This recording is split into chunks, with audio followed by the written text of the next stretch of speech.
What are your thoughts on, Torts is kind of in that category of like, probably on the tail end of that old school. Do you see his style, the way he communicates, working in Philly? I know maybe the team itself is not quite to where it needs to be for him to like thrive in that environment, but do you think that method will work in the next 2 years? Yeah, I just, I think that he's great for the game. I think that he definitely has evolved a little bit. I don't know if I agree with some of the way that he handles things and almost like uses the media to do it. Yes, I Um, agree.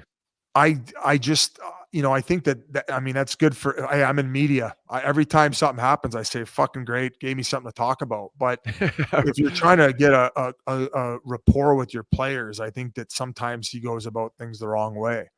Like, but in some ways, it does get the best out of some players that have played for him. For instance, like Nick Foligno was the captain in Columbus when he got there. And Yeah. he came on our podcast and he said that when Torts got there, he called him in. He was like, I don't think you're captain material.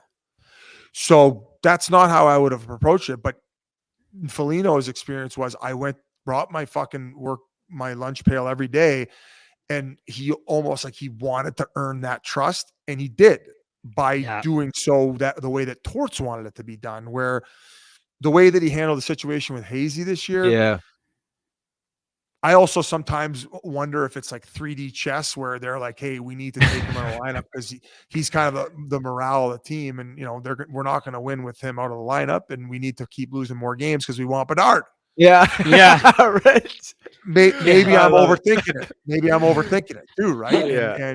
But no, definitely don't. I was confused about the hire. I think it's a distraction to the fan base as to how bad it might really be. Where it's like, oh, we're trying to win now. It's like, well, you shouldn't be, because it's like, I don't know if you've managed your assets properly, and I don't think you've maybe signed the right guys, and I don't think that blah blah. The reasons go on and so forth. With most of you have probably seen about the organization. Right. So, I just. I think that I'm surprised he hasn't figured it out more, would be my response to that. Yeah. And I don't agree with some of his methods, and he might not give a fuck though. He might be hoping he gets fucking canned because he can go enjoy retirement making 4 sheets a year. Right? Yeah, exactly. Yeah. AV's still getting paid. Yeah, right. Yeah, he's going on he's his still getting paid. $5 million He's making a year. 5. Yeah. 5. I think he got one more year of that? One more year or 2? No, 2. One more after this. Yeah, he's got one more. Yeah, so it's just.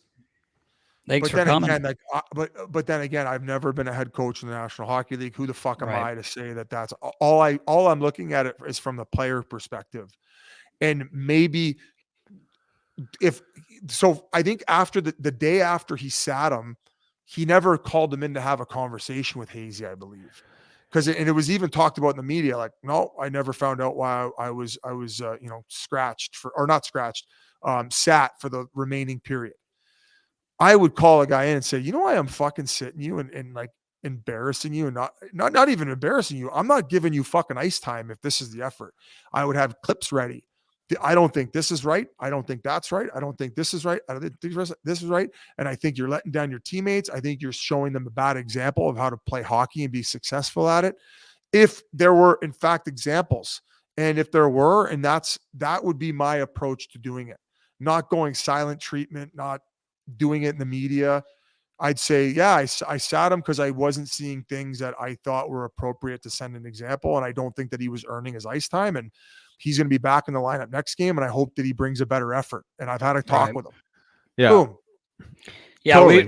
We talked about that a little bit. Like, okay, you sat him the whole third period, but did you need to scratch him? Like, after you kind of sent a message, right? But like you said, I don't know if he had a meeting or not. If he didn't, but then you scratch him the next game. I don't think that went over real well. Yeah, a conversation before doing it by saying, listen, I don't want to embarrass you as a leader on this team, right? But other people would argue like, oh, you're being soft. He's trying to set an example to the young guys. It's like, well, if you're sending an example to the young guys that you've lost one of your core group guys' trust, well, then I don't know how they're going to feel about approaching you and communicating with you in order to right the ship.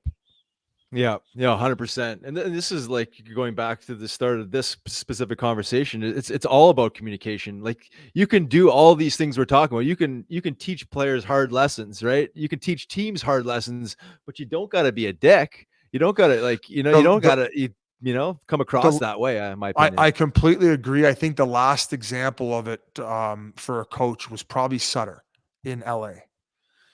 And by the second cup, and this is I've talked to guys on that Kings team. They hated his guts the second cup, but Lombardi wouldn't fire him because he had already proven that his method with what they had built and the personnel that they had, he could direct them his style of hockey and how to win another one, and they did. But from what I hear is that during the second one, they were having mutinies where they were sending him off the ice and having powwows amongst the group saying, fuck him. We're doing it for the guys here inside this circle, not that guy. But in the same breath, hey, I guess he pushed the right buttons, right? Yeah. Exactly. He right. somehow pushed the right buttons. But the mental strength on that group of guys and where they'd come from, like you had Rob Scuderi who was there. At least for the first one, right? I think he might have been there also for the second one.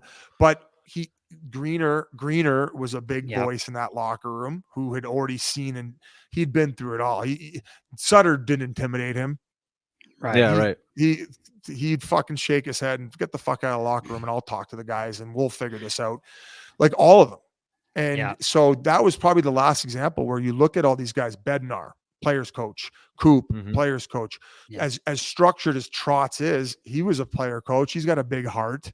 Who are some other teams in the last little bit? Like Quinville was a strict guy, but he was a fucking guys guy and he was for the boys. Like fuck, he would have some chuckles with the guys and I think he was extremely fair and guys loved playing for him.